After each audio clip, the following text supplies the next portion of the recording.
할렐루야. 우리 옆에 있다고 우리 성도님들 생각하시고 함께 인사 나누겠습니다. 사랑하고 축복합니다. 지금 음성 다 잘 들리시죠? 그리고 유튜브도 방송이 잘 되고 있으시죠? 혹시 유튜브나 줌이나 방송이 안 되실 때에는 꼭 단톡방에다가 지금 안 됩니다라고 올려주시면 여기서 조치를 빨리 취하도록 하겠습니다. 오늘은 고린도전서 9장의 말씀을 가지고 함께 목적이 분명하면 이깁니다라는 제목으로 함께 은혜를 나누려고 합니다. 우리 제목을 함께 다시 한번 다 같이 한번 읽어보겠습니다. 시작. 목적이 분명하면 이깁니다. 사도 바울은 사실은 굉장히 뛰어난 인재였습니다. 장래가 촉망되는 사람이었고 배운 것도 많이 배웠고 또 가정도 가문도 괜찮았고요. 모든 것에서 뛰어났고 사실은 가장 그 사도 바울의 강점 중에 하나가 뭐였었냐면 로마 시민권을 갖고 있었다는 겁니다. 그렇기 때문에 유대인으로서 로마의 시민권을 갖고 있다는 것은 유대인이 아니라 법적으로 본다면 로마 시민이 되는 겁니다. 그러니까 실제로 굉장한 지위를 얻고 있었다고 볼 수가 있죠. 그래서 사실은 이 그 사도 바울은 그저 그냥 사람들에게 업신여김을 당할 정도의 그런 사람이 아니고 여기서 뭐 사도 바울이 쓴 많은 많은 서신서들을 보게 되면 많은 사람들한테 뭐 매를 맞기도 하고 버림을 당하기도 하고 많은 고통을 겪었던 사람이 사도 바울이었는데 사실 그렇게 살 사람이 아니었습니다. 누구보다 똑똑했고 잘 나가는 사람이었고 장래가 촉망되는 사람이었습니다. 엘리트 중에 엘리트라고 말할 수가 있었던 사람이 이 사도 바울이었습니다. 자, 그런데 사도 바울은 오늘 본문에서 고백을 합니다. 내가 모든 사람들에게 자유로우나 스스로 모든 사람들에게 종이 된 것은 다 사람들을 얻고자 합니다라고 고백을 하죠.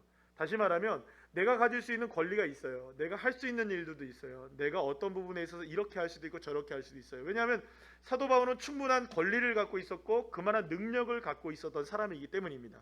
그럼에도 불구하고 오늘 본문에 나오진 않지만 18절 말씀에 보면 뭐라고 말씀하냐 하면 복음으로 말미암아 내게 있는 권리를 다 쓰지 않기로 난 작정했다. 그러니까 복음이 전해진다면 내가 쓸 수 있는 모든 권리들을 다 내려놓고 내 권리를 주장하지 않고 나를 통하여서 역사하실 하나님의 권리가 주장되어질 수 있도록, 그러니까 내 목표는 내 권리를 쓰는 게 아니라 내 목표는 하나님이 역사하시는 것입니다 라고 복음의 삶을 사는데 내 삶이 모든 것이 쓰임받기를 원하기 때문에 자기가 가지고 있었던 모든 권리들을 다 내려놓게 되었다라고 말합니다. 그래서 심지어 사도 바울은 뭐라고까지 고백을 하냐면 나의 모든 것들을 배설물처럼 여겼다라고 고백합니다. 그러니까 자기가 가졌던 많은 그 권리들을 배설물처럼 여길 수 있었다는 것이죠. 그렇다면 여러분, 왜 그러면 배설물처럼 여길 수 있었을까요? 자신에게 가지고 있었던 그 많은 놀라운 권리들과 능력들을 어떻게 배설물처럼 여길 수 있었을까요?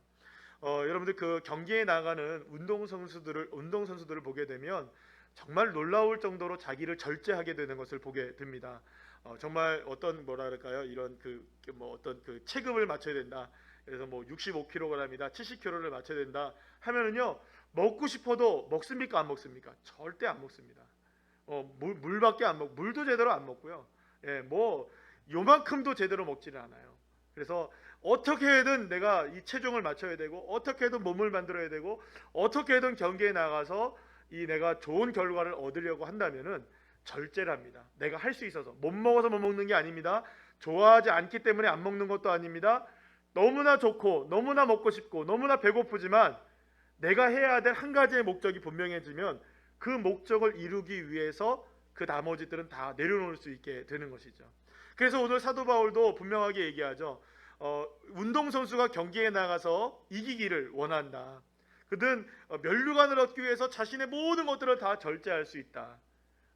그런데 하물며 우리가 복음을 부여받은 믿음의 자녀들이라면 일반적인 운동선수들도 자기가 이기기를 위하여서 스스로를 절제하는데 우리가 하나님의 복음을 위하여 예수 그리스도의 복음을 위하여 산다면 우리 자신 스스로를 절제하지 못할 이유가 어디 있느냐.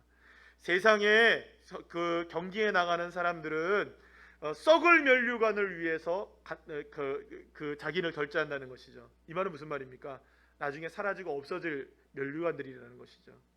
여러분 그 가끔가다 이렇게 TV 같은 데 보면은 예전에 왕년에 어떤 금메달 선수들, 어떤 선수들 이렇게 나오면 집에 수두룩 빽빽하게 무엇이 쌓여져 있냐면 트로피도 쌓여 있고 메달도 쌓여 있고 다 쌓여 있어요. 근데 나중에 보면 먼지가 그득하고 나중에는 뭐 언제 그런 것들이 있었느냐 찾지도 못하게 막 어떻게 창고에다 집어넣고 그러는 걸 봐요. 그때 당시에는 그 메달이 얼마나 소중합니까? 그러나 시간이 지나면 그 메달들은 다 썩어 없어질 것이라는 거예요. 그럼에도 불구하고 이 선수들은 그 썩어 없어질 것을 위해서라도 자기를 절제해요. 내려놓아요. 내가 권리를 주장하지 않아요. 그러면 그리스도인들은 썩지 아니할 하나님의 면류관, 할렐루야, 주님께서 우리에게 주시는 영원한 면류관을 바라보며 살아가는 우리들이 어떻게 우리가 절제를 안 할 수가 있느냐라는 것이죠. 여기서 사도 바울이 왜 절제를 해야 되느냐에 대한 문제를 이야기할 때 그 이유는 분명합니다. 사실은 로마 교회 안에 고린도 교회 안에 굉장히 많은 싸움들이 있었습니다. 다툼들이 있었습니다. 그래서 날마다 이 고린도 교회는 시끄러벅적했습니다. 남자가 남자와 여자가 여자가, 윗사람과 아랫사람이, 직분자들과 그렇지 않은 사람들이 서로가 서로를 물고 뜯고 싸우는 일들이 너무나 많았어요. 교회는 든든하게 세워져 갖고 부흥했고 영향력을 나타나고 있었지만 속으로부터 곪고 있었던 거예요.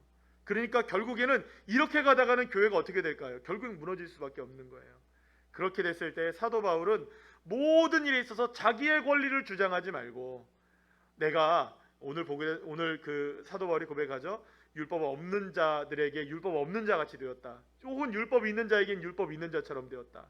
혹은 내가 그 유대인들에게는 유대인 같이 되고 약한 자들에게는 내가 약하게 되고, 아무쪼록 어떻게든지 간에 내가 모든 권리를 다 내려놓는 것은 그들을 얻기 위함이다 라고 말하고 있는 것이죠.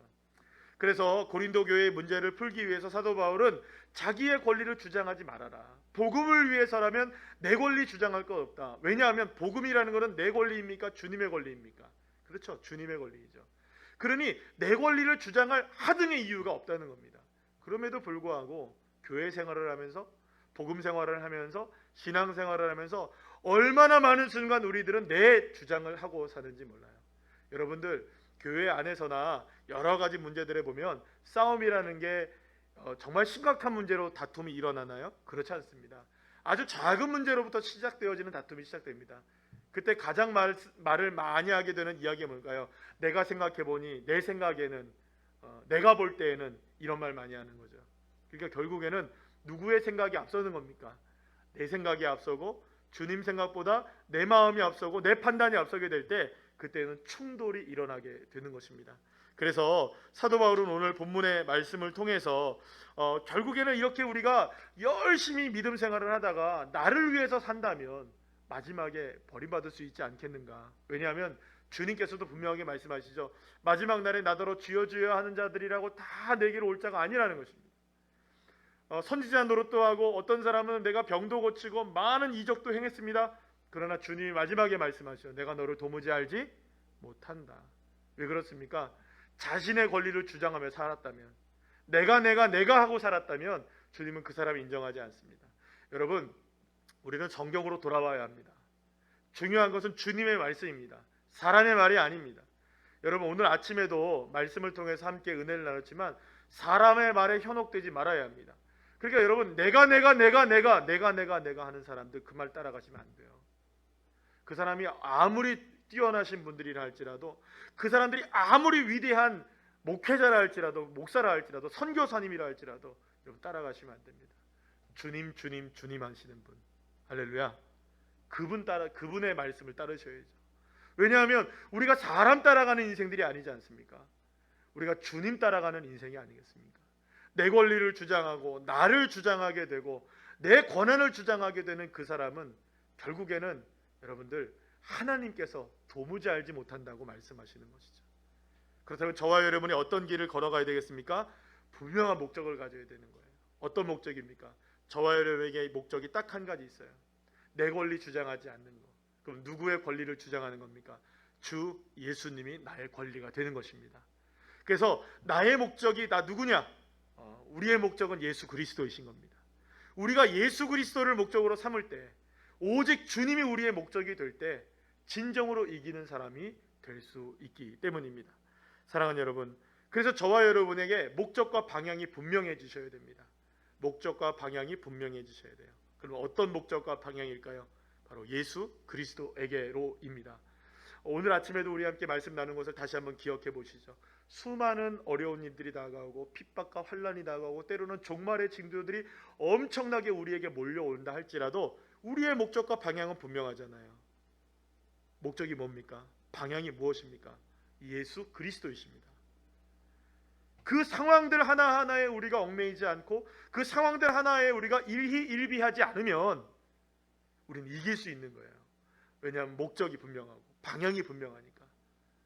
무슨 일들이 일어나도 오직 예수, 어떤 상황이 일어나도 예수를 깊이 생각하고 내 삶의 시작의 믿음의 시작도 예수님이고 내 삶의 마지막도 예수님이 되는 그 목적이 분명하면 그때야말로 사랑하는 여러분, 저와 여러분은 정말로 이기는 자녀들이 되어지는 것입니다. 이제 한 주간의 삶이 또한 시작이 됩니다. 이번 주는 또 올라오는 태풍으로 시작됩니다. 그러나 하나님께서 저와 여러분의 삶과 가정과 또 교회를 지켜주실 줄로 믿습니다.